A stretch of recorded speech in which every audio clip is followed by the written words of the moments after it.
BTC. Fiber is here. Faster, stronger, more reliable. Together, we are unstoppable. Switch today. First at 11, with another murder recorded in the Golden Gates area, pushing the killings to 5 since Saturday, the Prime Minister and Minister of National Security decrying the killings, but pointing out that systemic challenges, such as those related to bail, play a role. And the caregiver at the center of a controversial matter involving an elderly woman, her power of attorney, and what her family alleges is fraud, taken in for questioning by police today. Also, more testimony from the courts in the alleged rape case against Member of Parliament Kurt Cornish, with closing arguments set for this week. The Bahamas Tonight at 11 starts now.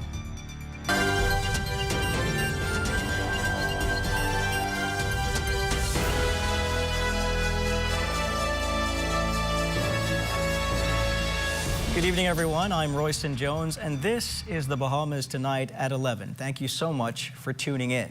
Another family mourning the death of their loved one tonight. An intense investigation is underway into another homicide here in the capital. Police confirming that sometime after 5 o'clock this afternoon, 2 men were involved in an altercation at a residence on Muttonfish Drive. That's off Malcolm Road. When officers got there, they met a man with lacerations to his neck, and inside the home found another man lifeless in the living room. Officer in charge of the East Street South Police Station, Superintendent James Evans, has more on the initial investigation. Based on information gathered here at the scene, we do know that 2 males, they are related. Information is thus far is that both males were involved in the altercation, which turned physical. A cutlass was introduced. One of the males was chopped about the body. And as a result, a fight ensued. Physical, one of the males, he was found lifeless on the inside of the. Meanwhile, yesterday's triple shooting incident in Fox Hill is still being investigated, the matter even getting the attention of the Prime Minister. And as we hear in this report from Corvell Pyfram, Prime Minister Davis is restating the need for a reset in the way young people think and react. Prime Minister Davis is renewing the call for an all-hands-on-deck approach to dealing with crime.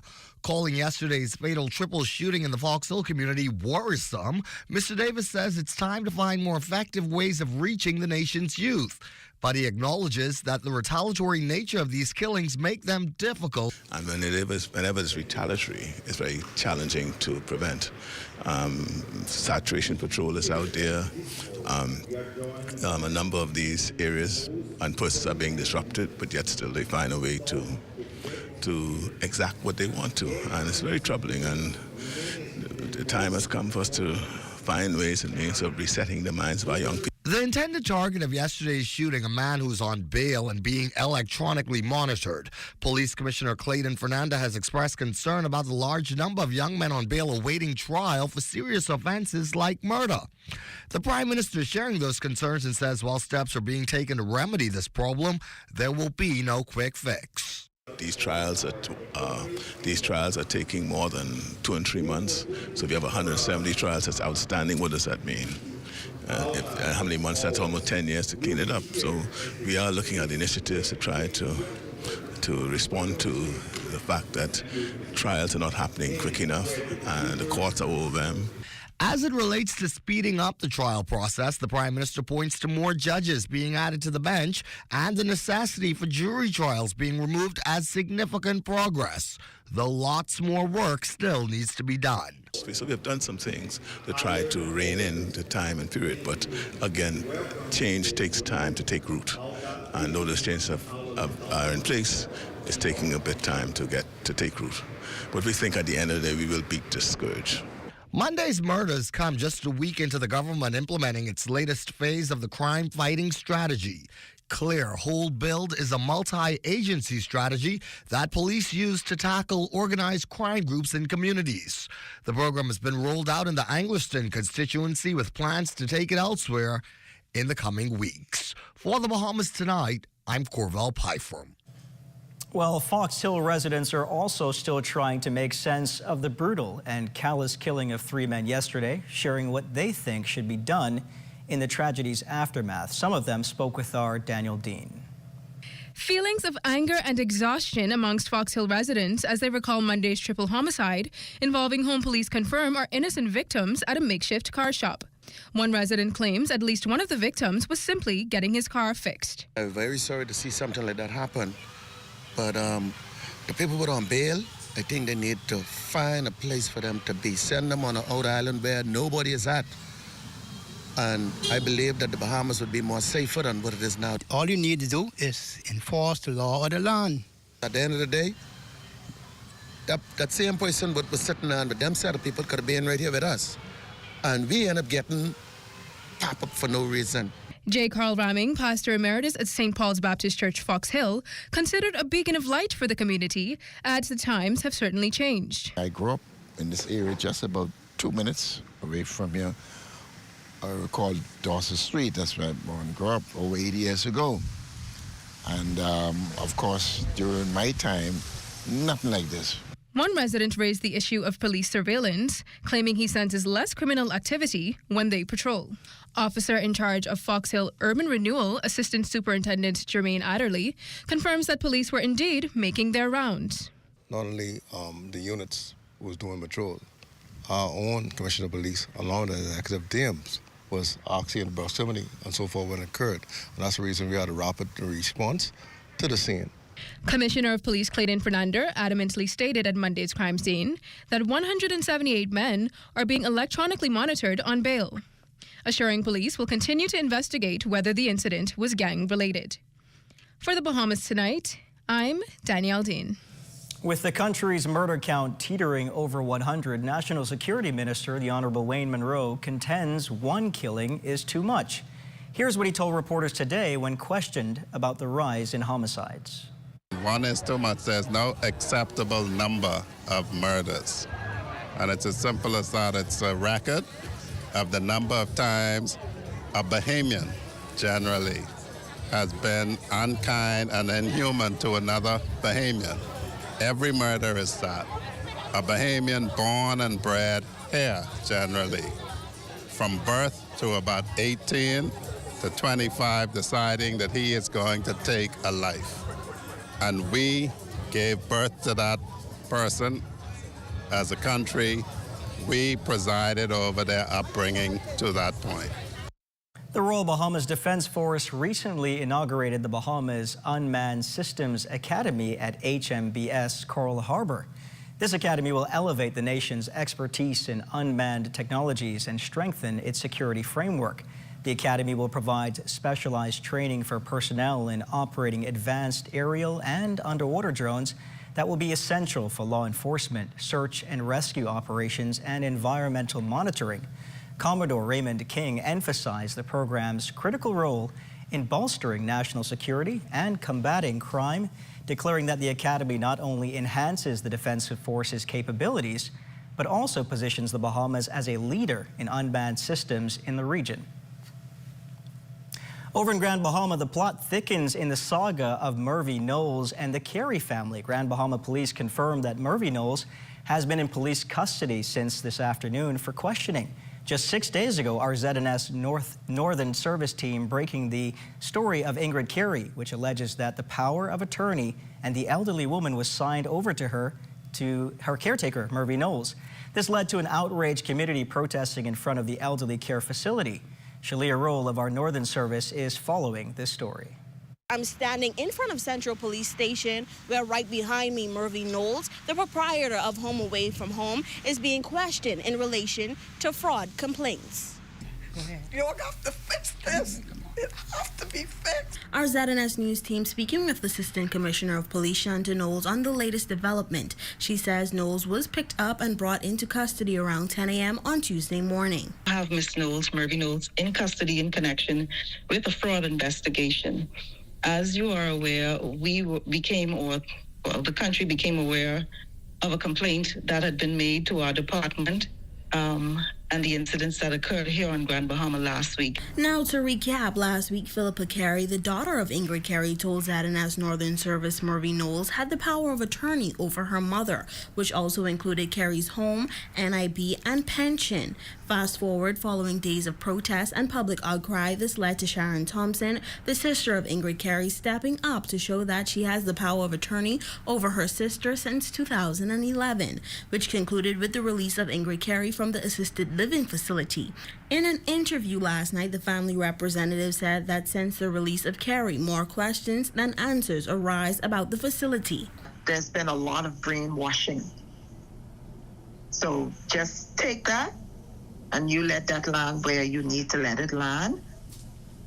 Assistant Commissioner of Police Shanton Knowles says that the arrest of Murphy Knowles is in connection to only one complaint, adding that there were no other complaints filed against the home away from home. We've had no other complaints as it relates or in connection with this home as it relates to fraud complaints. ACP Shanton Knowles says that matters like this take time before charges can be made. We are hoping that we would get to a position where we can have a successful conclusion, but we know that these kind of matters, fraud matters, do take a lot of time to investigate and to gather evidence before we can talk about preferring charges on someone and putting them before the courts. Now, once again, while Knowles may be in custody for questioning in regards to fraud charges, no formal complaints have been filed. For the Bahamas Tonight, the Northern Edition, I'm Shalia Rule. In news from the courts, the court trial of Member of Parliament for North Abaco, Kirk Cornish, resumed in the Supreme Court today. Cornish is facing charges of rape, assault. Justice Renee McKay ruled that the threats of death charge will also proceed. The defense called Apostle Cedric Bullard to the stand, who confirmed that he and the parliamentarian grew up together in Cooperstown, Abaco. Apostle Bullard testified that he has never seen Cornish get in a fight and described the MP as one of the most quiet people in the entire community. The apostle also told the court that he was shocked to hear of the alleged rape case, especially because he has been encouraging Cornish and the women in question, who is his niece, to get married. He said that as an MP, Cornish, whose father is also a pastor, regularly visits his church and supports the community on almost every special occasion. With that, Justice McKay informed the 9-member jury that they will hear closing arguments from the prosecution and the defense on Wednesday morning at 10 a.m. Global Construction Review Online is reporting that CCA Construction, along with CSCEC Bahamas and CCA Bahamas, today appealed the New York State Supreme Court judge's ruling earlier this month that it owed the resort's original developer, Sarkis Ismailian, $1.6 billion in damages as a result of contract breaches and fraud. In a statement, the defendant's spokesperson indicated that the lower court's decision is by no means the last word in this matter and says the action taken to begin the appeal process is in the first step towards correcting a ruling that they claim misapplies basic principles of New York law, misconstrues core facts, and completely overlooks the consistently tireless construction work done by CCA Bahamas that ultimately completed the mega resort on Cable Beach. Still to come, historic artifacts released. You're watching the Bahamas Tonight at 11. More news in just a moment. In the chaos of our daily lives, it's easy to be caught up in the rush. But when you're behind the wheel, remember, rushing can lead to disaster. Don't rush. Take your time. Remember, your life and others depends on it. Slow down. Stay alert and arrive alive. Because in the race of life, it's not about how fast you get there, but how safely. This message is brought to you by Commonwealth Bank, leader in personal banking services.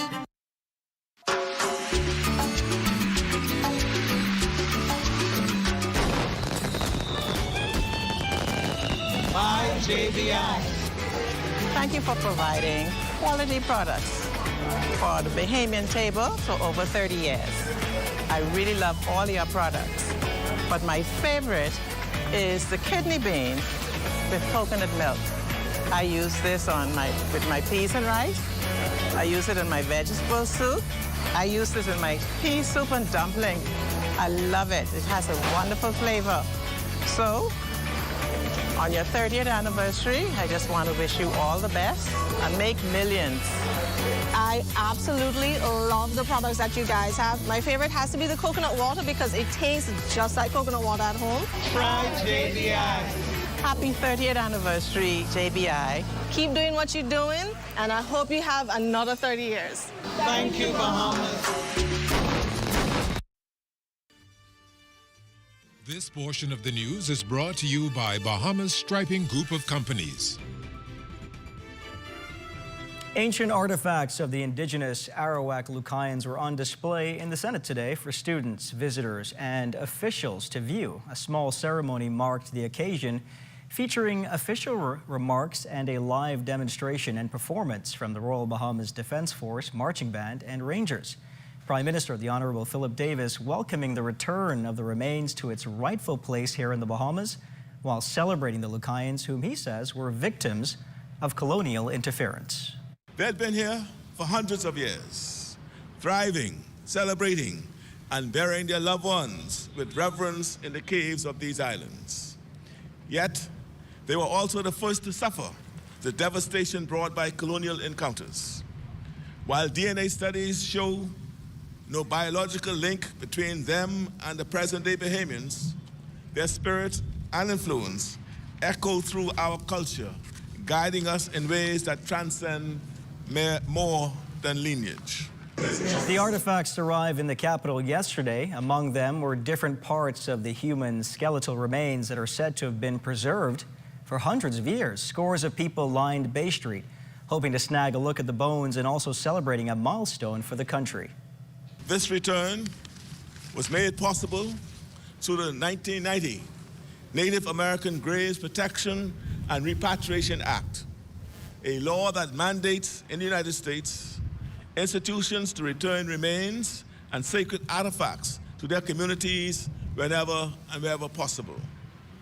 Thanks to the collaboration between Michigan State University's Arts and Collections Department and our own Antiquities, Monuments, and Museums Corporation, we mark a historic first for the Bahamas, the return of ancestral remains from an international institution. The Bahamas has mounted its campaign to secure a seat on the United Nations Security Council. Foreign Affairs Minister, the Honorable Frederick Mitchell, is leading a Bahamian delegation in New Zealand this week to generate support. He met with former New Zealand diplomat and parliamentarian Sir Jim McClay and former Commonwealth Secretary General Sir Don McKinnon to discuss the move and how the Bahamas can benefit. The Bahamas is pursuing a non-permanent seat on the United Nations Security Council for the 2032 to 2033 term. Guided by the theme Peace Building, Sustaining Peace and Climate Security Resilience, Relationships and Representation, the Bahamas will offer the Council its distinct perspective and proven track record of actively engaging with critical global and regional concerns. During a heartfelt appreciation ceremony at the Government House this week, public service retirees gathered with family, friends, and officials to celebrate their years of hard work and dedication. For many of them, the day marked the end of a long, fulfilling career that helped shape their communities and the country. Labor and Public Service Minister, the Honorable Pia Glover praised the honorees for their service. It's not us. It is you, the public servants, who come and go with each administration. And you are the seasoned professionals whose careers span multiple administrations, and it is you who gets the job done. And you've all contributed to the success of our nation in your own ways. And as such, today we are here to applaud you. Retirees whose years of service range from 25 to 47 years received medals as symbols of appreciation. Deputy Chairman of the National Public Service Week Planning Committee, Lavelle Watson, shared the importance for retiree recognition. Retirees have worked their entire lives. We have persons who would have put in 47 years of service, and to those in the military who would have put in 25 years of service. So just stopping and recognizing these persons for their effort truly goes a long way. We are so grateful because it's their service that we as public officers can stand on. And send-off for a pageant queen at Lynden Pindling International Airport this morning. The 32-year-old's pit to palace journey has captured the hearts of Bahamians who anticipate her performance on the big stage. Daniel Dean has the story. We're here at Lynden Pindling International Airport, where friends and family rallied together to send Miss Bahamas Universe, Salvinique Wright, off to the international competition in Mexico. I'm going to just showcase exactly what it is that the Bahamas has to offer within myself and just make sure that I represent this country to the best. The beauty queen's May 12th crowning came after 4 attempts at the title. She admits the journey has been far from easy, but she kept going nonetheless and encourages Bahamian girls and women to do the same. Keep at it. Don't, there's a saying that says, when you fall off of the bike, you get back on. I would tell that little girl, get back on. It's not always going to be easy. It's going to be, again, a lot of hard work, blood, sweat, tears. That's what I had to put into this. But if you remain steadfast, you're going to achieve your goals. Youth, Sports and Culture Minister, the Honorable Mario Boleg, acknowledged the importance of beauty pageants to his ministry and the country in general, and maintains officials will be putting their best foot forward to better support all beauty queens moving forward. I'm happy to be here to support Ms. Wright as she moved towards to represent the Bahamas on the world stage. I believe in her, and I've been getting a lot of calls and believe that she will do well and she will make us all proud. For anyone wanting to watch Miss Bahamas Universe take the stage, pageant director Anthony Smith tells us how. The 16th. So it'll be seen on Telemundo and Roku TV along with some other broadcast network, and we'll be publishing it in local media, print, and also the social media forums. Reporting for the Bahamas Tonight, I'm Danielle Dean. Stay with us. Sports is up next.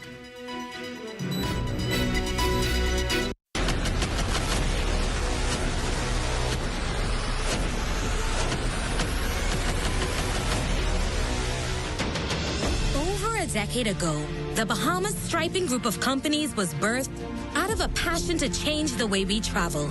From only a $5,000 grant, the tenacity and work ethic has propelled BSGC to one of the leading road management companies in the Caribbean.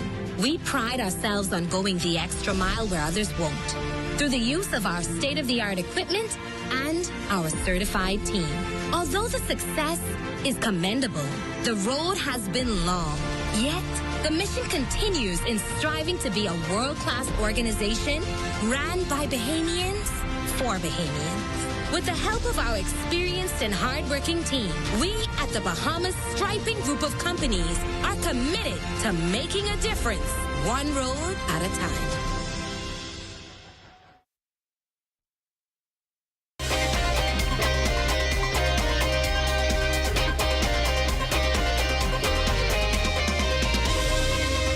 Welcome to your ZNS Total Sports Check, everybody. Your late night edition. Let's get you rolling. 6th Caribbean Baseball Cup is now in the books. And as we saw, it was none other than Curacao coming away with the championship overall. Their second time winning this event in 6 tries. So I tell you what, that looks pretty good for them. They're building. Meanwhile, the Bahamas also building as well, failing to get to the championship round or even a medal contention, going 1-4 in tournament play. Now, according to the Secretary General of the Bahamas Baseball Association, that's going to change as they're looking forward to building for the future. We will be there with our government to making sure that we have the Andre Rogers National Baseball Stadium certified for the next event so that we can have the players that you know who play professional baseball, they're released and can play and represent this country at the highest level of baseball so that we can put the proper representation out there for each event. And they're considered to be one of the best female teams ever assembled, winning bronze at the World Games in Santa Clara back in 1981.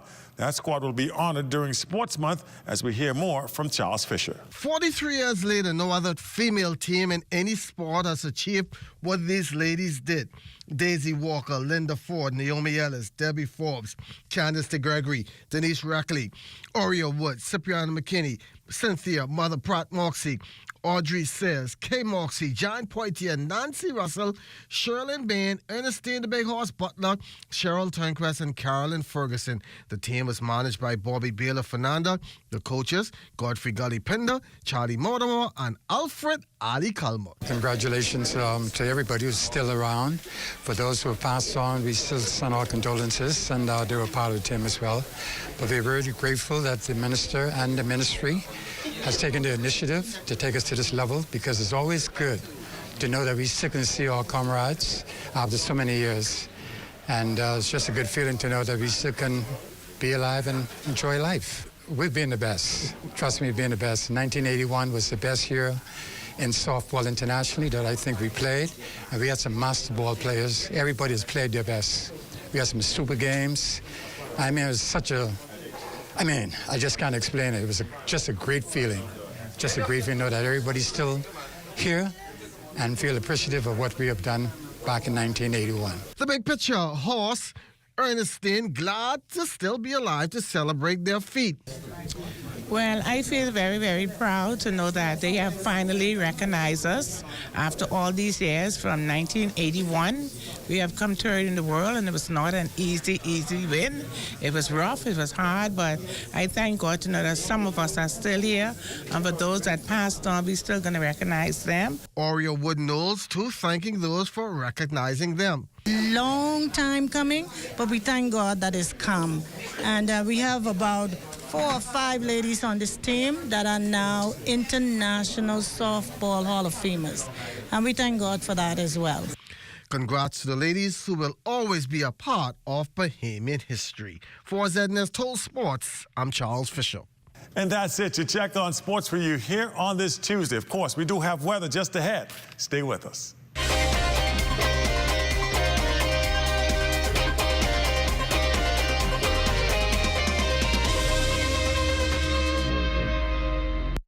Got termites and need to get rid of them fast? Trust Rentokil Initial. With over 60 years experience in the Bahamas, the global brand, training, and expertise can't be beat. Only Rentokil Initial gives you a 3-year warranty and payment plan options on termite fumigation. No one can match the range of treatments we offer, such as fumigation, pre-construction treatments, termite monitoring, and more. No matter where you are in the Bahamas, we will come to you. When it comes to complete termite eradication, there's only one name, Rentokil Initial. It's time now for a weather check with Chief Meteorologist Basil Dean. Basil? Good evening, Royce. High pressure continues to build across the Bahamas, and that means increasing winds, and they will be gusting up to gale force at times, particularly in the central and southeastern parts of our country. With 32 days remaining in the tropical cyclone season, we're not completely out of the woods. The reason being, the Hurricane Center continues to give this area here in the Caribbean Sea a 40% chance of developing over the next couple of days, so we could perhaps see a tropical depression, possibly even a tropical storm forming out of this system. And most importantly, the computer models are pushing this system towards the north, meaning it's heading towards the Bahamas, and it could affect us within the next 7 days or so. So we'll keep you posted of its development. And temperatures around the islands this evening, 80 degrees in Marshall, Ivanhoe, a little cooler in Green Toll Key at 78 degrees. Freeport, Grand Bahama also reporting 78 degrees. In the Berry Islands, 81 Allenstown, Bimini at 83 degrees. Harper Island, 78, 80 degrees. And Roxanne, Eleuthera, Fresh Creek Central, Andros, 82 degrees. And that extends into Kemp Space on Android and also in Black Point, Exuma, Otterstown, Cat Island, 81. San Salvador at 80 degrees, 81 in Rum Key. Georgetown, Exuma, 82 degrees there, 82s in Ragged Island, Clownstown, Long Island, Crooked Island, and Betsy Bay, Maguana, Acklands at 83, Matchetown, Unigo also 83, and the Turks and Caicos Islands at 82 degrees. And our satellite pictures are showing quite a bit of cloudiness over parts of the northwest Bahamas, and that's associated with a low to mid-level trough, which is providing the cloud and 1 or 2 light showers. Also, just to the south of the Bahamas, we have another area of confluence, which is also producing some showers there as well. Forecast tonight, this is how things are looking. Windy and mild with some skies clearing later on as that troughing pushed more towards the south. 75 degrees for your low temperature. And then tomorrow we're going to have variable cloudiness and still very windy. with some morning showers and afternoon thunderstorms in parts of the area, so everybody's not going to get it at the same time, and you may not even get it at all. 85 degrees will be a high temperature tomorrow, and your extended weather forecast unfolding like this. We'll have those pockets of showers into Thursday. Beautiful weather on Friday with lots of sunshine in the forecast, but we'll have 1 or 2 brief passing showers, particularly in the afternoon on Saturday. Sunday looking pretty nice. Monday even better, but come Tuesday, we're going to have those overcast skies again with scattered showers and thunderstorms returning to the forecast. Bryson. Thank you very much, Basil. Well, that does it for the Bahamas tonight at 11. Thank you for continuing to make ZNS your first choice for news and information. Only the sun covers the Bahamas better than ZNS. Thank you for watching, and good night.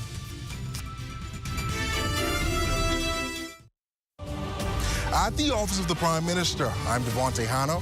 This is ZNS.